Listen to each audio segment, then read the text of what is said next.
now and then, you gotta go get a physical. Maybe something wrong with you, maybe not. We're about to find out. Let's go take a lesson.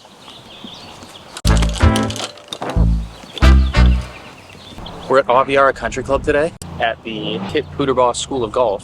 Today we're working with Mr. Bob Nee, longtime coach, longtime family friend, and hopefully he can fix me up. I have a tournament coming up, and I want to really just kind of lock in. I want to play in the US Open this year. I'm doing all right. Good. That's my wife. I was assuming that. I wasn't gonna, over-assume. Never to assume.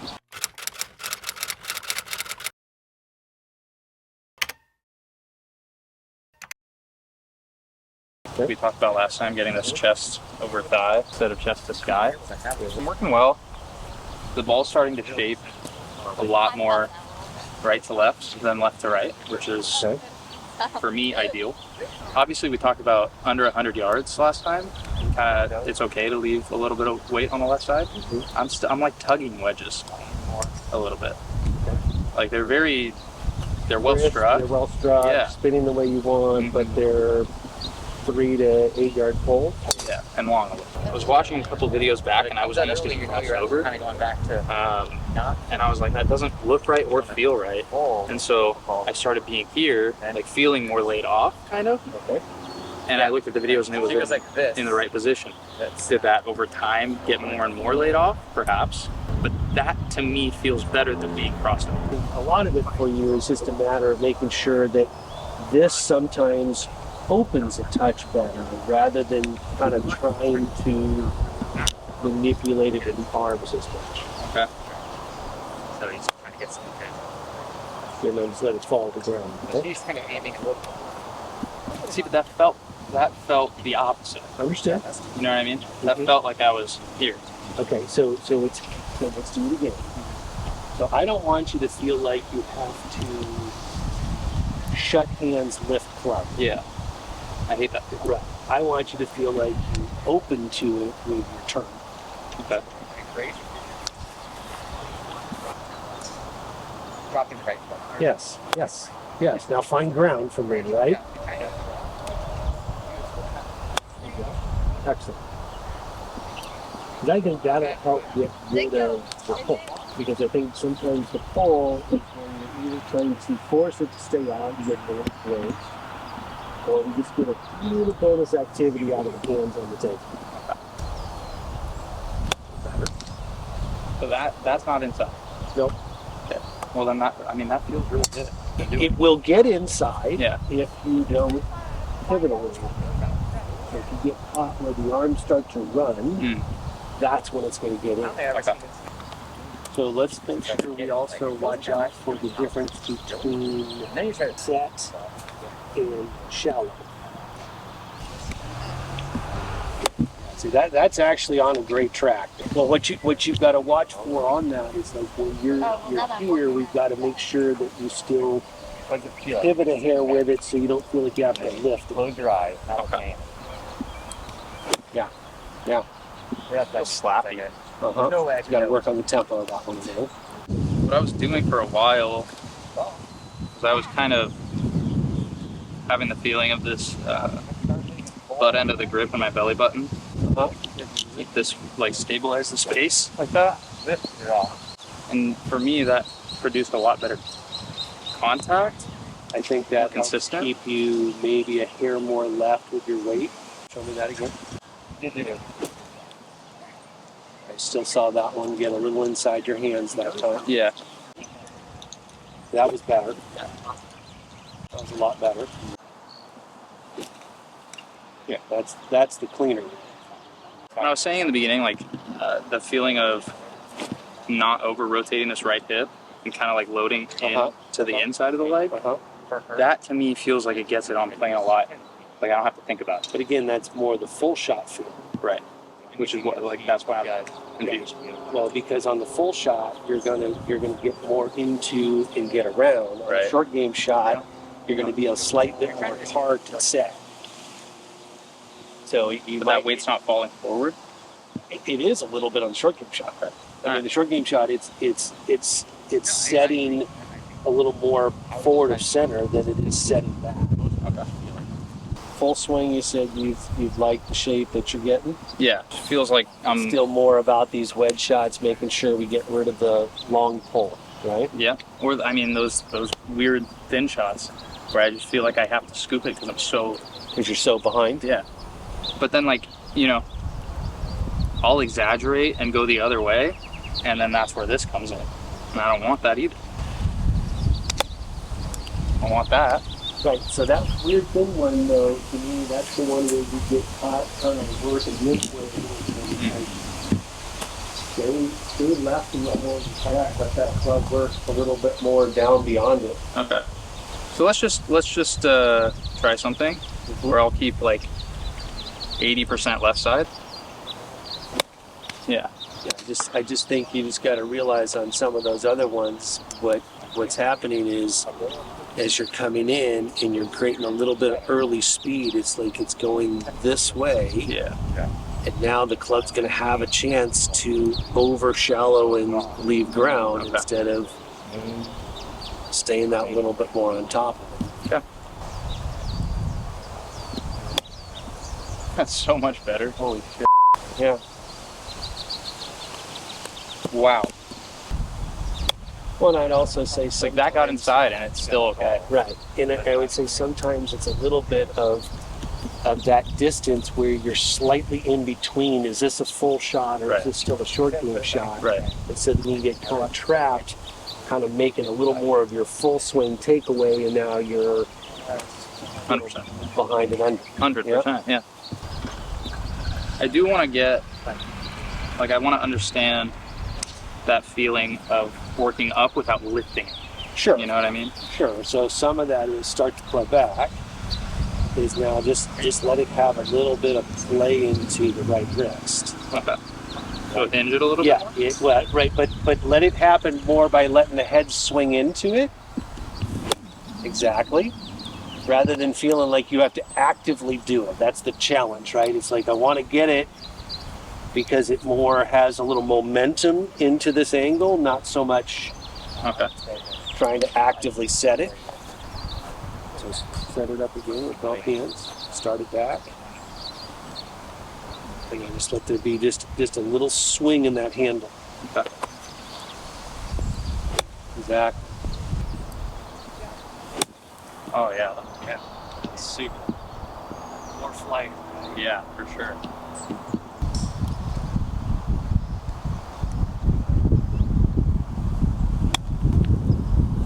I love that. Yeah, that was super good there.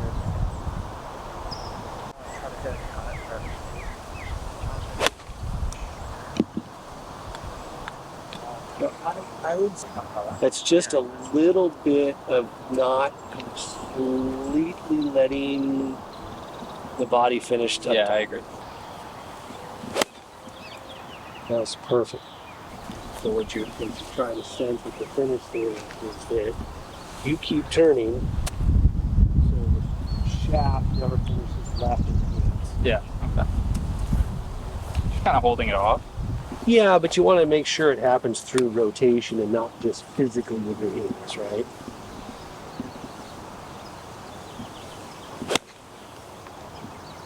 Exactly. And that's a little faded wedge, isn't it? Yeah. I'd say obviously most of the time you do that, you probably count on 5 to 7 yards shyer on the carry. Right.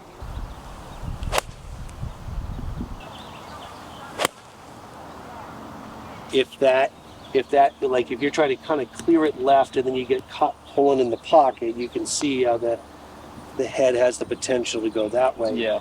I've got a feeling I'm going there that there's still a little bit of length and stand up of the right palm.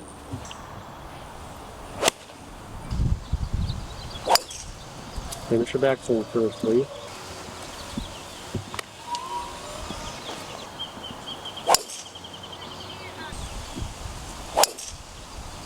That's kind of stupid good there, isn't it?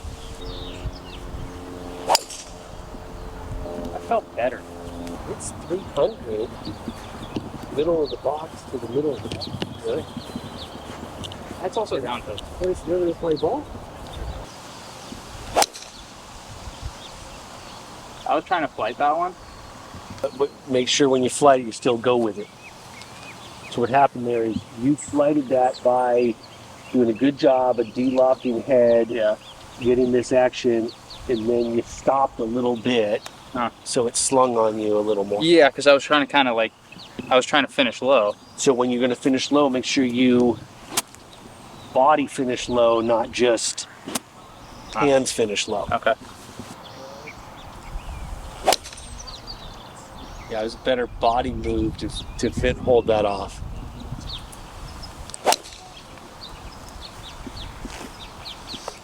Here, I thought we were going to have to send a search party.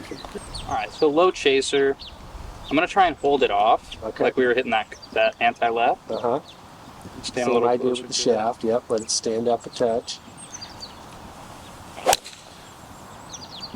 Yeah, like that is absolutely perfect. That's pretty cool. Like that's such a good shot on like that semi-tight 410 hole. All right, so we just worked on wedges, full swing shots, and now we're headed back down to the clubhouse. We're gonna hit some putts. I'm gonna qualify for this thing. I can feel it all the way down to my plums.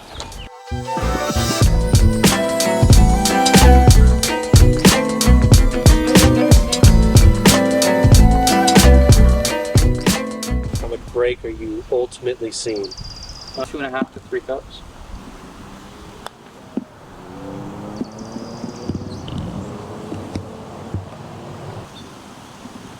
Haven't done a lot of putting. That feels pretty good though.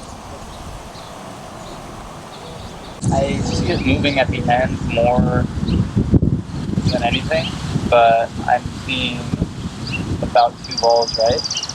Yeah, it's got fractional leftward movement at the end. Yeah. It's a slight downhill putt. So it's probably a right edger. You're seeing 2 balls. When you say 2 balls, are you seeing 2 balls out? 2 balls out. 2 balls of movement. 2 balls out. If you're seeing 2 balls out, you're telling me that this has roughly What's the difference? 5 inches of break. What's the difference between 2 balls out and 2 balls of movement? So 2 balls of movement is 3 inches of break. Yeah. 2 balls out tells me you're seeing 5 inches of break. From the center of the hole. I see. Okay. That would be the detail I'd want to have with caddy or self. It's like, okay, am I seeing 3 inches of movement or am I seeing 5 inches of movement? If I'm seeing 3 inches of movement, I'm 1 ball. If I'm seeing 5 inch movement, I'm 2 balls out. Okay. To me, 2 balls out means here, right? Right. Okay, so that's showing that much movement. So now, let's hit the putt. So I don't feel like it moved as far as you played it, because that ball started left of the line. Really? Yeah. Now, straight putt, and if that's the way you saw it when we made it, we're not complaining 1 iota. Right. But just realize probably total movement on that was still under the 5 inches. So I'm shutting face. You're having a, well, you putt like you drive and you drive like you putt. You feel like face stays square longer down the, yes. See, I like that amount of support past it, because now all of a sudden it just had a light drift. Really good. That's good putt. Good again. Like when I putt, it's like I pay hardly any attention to this.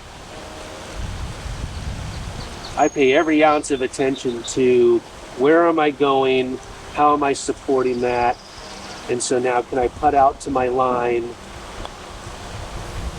and then let it feed in, right? And so I would say as long as we get more into the idea that here's our support, then we can track down the line and should be able to have, you can just see like ball had less movement in it. Yeah. Right, and I think sometimes what you have is you're pretty good with alignment, and there's just a smidge of this where that toe started to close just a little bit, and so all of a sudden it has that little extra run. So set up again. So if anything, is as you go through, feel like the heel keeps going to your line. The heel with the putter. Exactly. So you can see it had a little less deviation of turn, right? Yeah. And I think that's where we can then take your support, because technically if you have face dead square through the strike, the ball should roll 10 feet without curvature. Even if your path is a little wonky, it will hold for 10 feet if it's square to the line. Okay. But if we have a little face rotation, then we're going to start leaving the line at 5, 6, 7, 8 feet. And so that's what happens sometimes where you hit some high quality shots in, you've got all of a sudden a stretch where you've got a 6, an 8, a 12, a 14, and a 4-footer, and you make one. Yeah. And it's like, it's not that you necessarily hit poor putts as much as you just had a little bit of face deviation going on, so therefore ball wobbles offline an inch and you're scratching your head because you're like, gosh, I thought I hit my start line. Yeah. So the reason I come and see Bob is because he's psychic. He can predict the past along with the future. It's pretty incredible. Yeah. Let's hit a couple inside. So on tour, the players are going to have some arc, right? Because the shaft's not dead vertical. Right. And it can be anywhere from 6 to 10 degrees of arc. I prefer sort of the 6-degree range. I don't like seeing it get much past 6 degrees. I think 6 degrees is nice. Mm-hmm. And then we try and stay a little more straight down the line on the way through. Okay. Good, really good. A little slower than the green out there. Mm-hmm. And there's the face square to the line. We're getting 10 feet of hold. Yeah, because that's me feeling like the heel keeps going, right? Going down the line, yeah. Yes. Yeah, love it. Accelerate. That's correct. And when we came down here and saw you the first time again, you said the same thing. You figured it out. But I agree with 100% of everything you're doing here. So this is where I think things get more important for you in terms of that face angle on your breaking putts. And it's not that you can't still be an athlete and go, push hook it in. Yeah.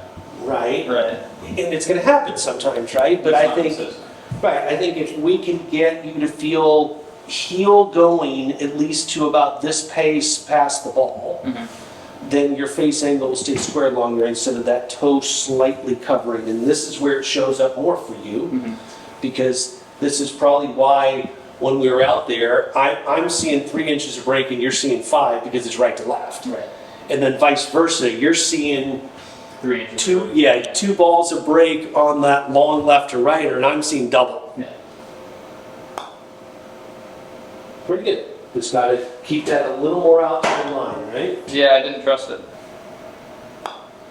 Like that one even more, because what I saw in that putt a little bit more is because you kept the speed a little more constant, Yeah. the ball stayed constant. 100%. Yeah, I like that line. And I think every once in a while where there's that little peel of energy off it, that's that one that just takes that little extra nosedive on you. Yeah. If you were aim point guy, Yeah, watch this, guys. This is crazy. that's where aim point says the line is. See, that to me puts you too far out. For sure. And I 100% agree with that. Because we were just talking about how that is the perfect speed, right? Almost touching the wall. Yes. It's about a foot past. So to me, if I'm using a point, my point is sitting here. That's where I see that my quote unquote aim point at the bottom of that tee. Right. And that is actually still down this line instead Correct. of having to adjust your start line by a couple of balls. Correct. Now keep the heel moving towards the tee. And now all of a sudden we're in the middle.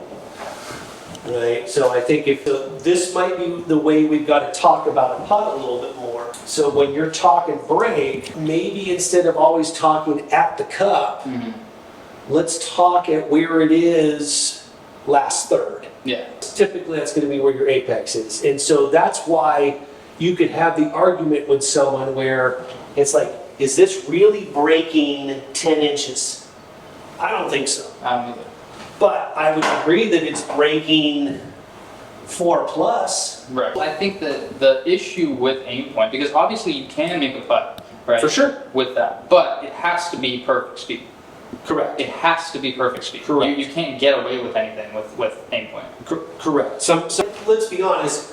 What are players doing? They're using it more as a reference point. Yeah. All right, bug. Thank you. So that'll do it. We fixed pretty much everything in my game. Only slightly off, but I think we're ready. Stay tuned. Big things coming.